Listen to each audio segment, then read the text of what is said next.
Hello everyone! Welcome to another episode of Plus Ones, a series where we take a single card, break down what it does, and explore what it can do. Today, we're going over what's likely the most fan-servicey card in the whole set, Magician's Combination. Not only does it feature the dynamic duo, but they're presented alongside a multitude of classic cards used by Yugi, usually in association with the Magical Masters. You've got Magic Formula, which is pretty exclusive to the Dark Magician theme, Magical Dimension in the background, which is more general spellcaster support, but I feel like it fits the bill. And then there's Magic Cylinder, which has nothing to do with Dark Magician. Like, it's got magic in the name, so I guess that's where it comes from, but that seems like a pretty tenuous connection. At least, that's what I thought, but I didn't want to leave it at that. So I did some research, and by that I mean I opened up the appearances link in Magic Cylinder's wiki page. And from what I can tell, the only time it's ever been used in the anime was during the duel against Strings, where Yugi, desperate to keep Dark Magician Girl from being destroyed by Slifer's effect, uses magical hats, which somehow protects her. Anime effects are great. Then, when Strings just so happens to hit the correct hat with Slifer's actual attack, Dark Magician Girl reveals that she took a magic cylinder with her just in case. But, instead of just winning the game outright, this version redirects Slifer's attack right back at him, in an attempt to finally destroy the executive producer. Real shame that Revival Jam decided to photobomb that moment. Okay, now that my continuity senses have been sated, what does this new continuous trap actually do? Whenever a card or effect is activated, you contribute either a Dark Magician or Dark Magician Girl, then summon the opposite one from your hand or graveyard, and then negate that effect. Now, this is where things get kind of tricky.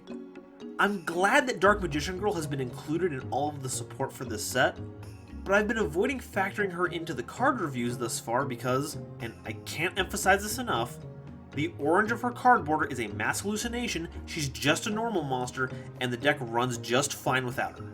But Magician's Combination does force you to run her if you want to use this effect. There's no wiggle room here. So that's the thesis of this video.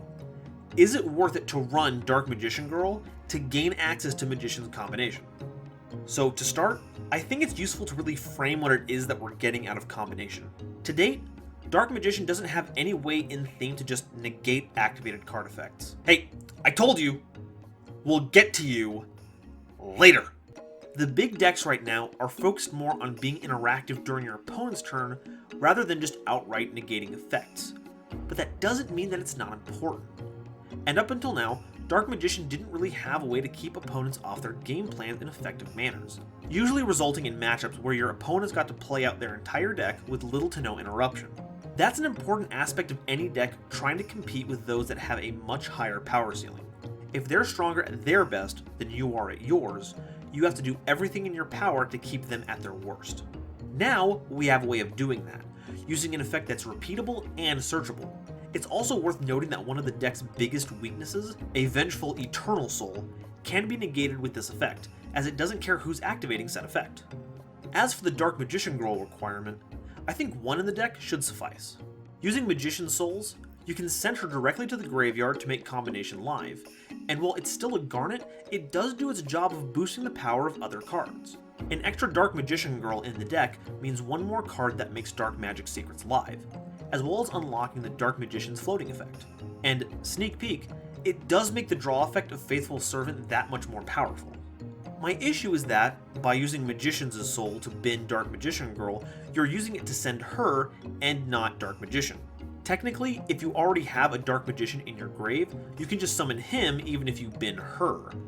But I feel like if you want to build to win, you can't have your choices rest on that kind of if-then thinking.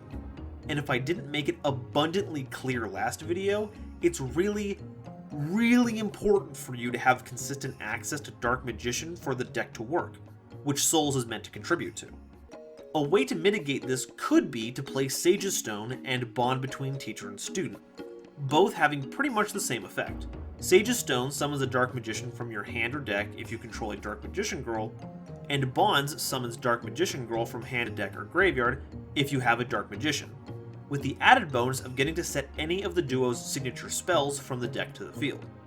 If you have Magician's Soul in hand and either of those two spells, you can simply use Souls to summon the appropriate Magician and then activate the spell to get both Dark Magician and Dark Magician Girl on the field.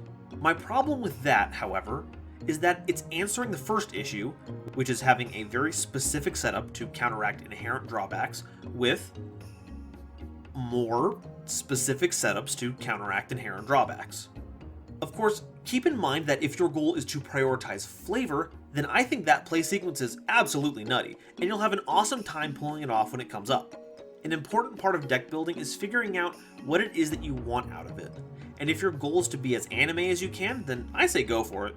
Oh, before I forget, Combination does have another effect that triggers when it's face up in the spell and trap zone and then sent to the graveyard, allowing you to destroy a card on the field without targeting. This is a great way to dissuade your opponent from getting rid of it, but it will also trigger off of being sent to the graveyard for Souls' drawing effect. Not too much else to say about this effect, other than it's really slick, and make sure it doesn't eat a Cosmic Cyclone. That about wraps it up for this episode of Plus Ones. Is there some secret Dark Magician Girl tech that slipped my mind that will make her an even better include? I've been getting some really informative comments from the video so far, and I'm loving the insight, so I can't wait to see what you'll all bring to the discussion.